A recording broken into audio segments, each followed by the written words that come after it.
India is switching to E20 petrol, but इस वक्त are really ready for it. हाल ही में देश में E20 फ्यूल की इम्प्लीमेंटेशन को लेकर पब्लिक और ऑपोजिशन में काफी हंगामा है। समझते हैं कि E20 फ्यूल है क्या।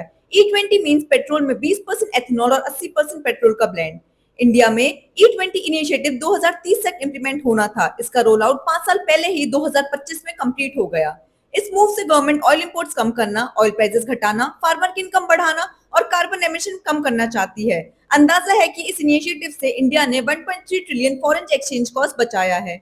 लेकिन कुछ इंडस्ट्री एक्सपर्ट्स और ऑटोमोबाइल कंपनीज ने ये दावा किया है कि इसने उल्टा असर किया है। सबसे बड़ी प्रॉब्लम ये है कि एथेनॉल की एफिशिएंसी बहुत कम होती है। ये लेस एनर्जी जनरेट करता है, जिससे इंजन को ज्यादा लोड लेना पड़ेगा और व्हीकल का माइलेज भी 6 से 8% कम हो जाएगा। दूसरा बड़ा कंसर्न ये है कि अप्रैल 2023 से पहले की जो गाड़ियां हैं वो इथेनॉल ब्लेंडेड E20 फ्यूल के लिए कंपैटिबल नहीं है और पेट्रोल पंप पर प्योर 100% पेट्रोल का कोई भी ऑप्शन नहीं है।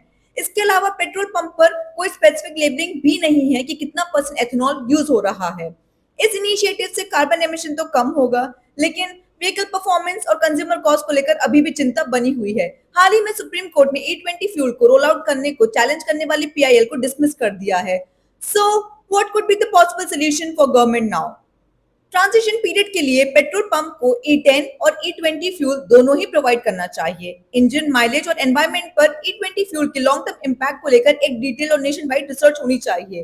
So now the bigger question is, क्या गवर्नमेंट पब्लिक कंसर्न्स को लेकर कुछ एक्शन लेगी या देश के फायदे के लिए कंज्यूमर को ही नुकसान उठाना पड़ेगा? ऐसी ही और जानकारी के लिए सब्सक्राइब टू आवर चैनल।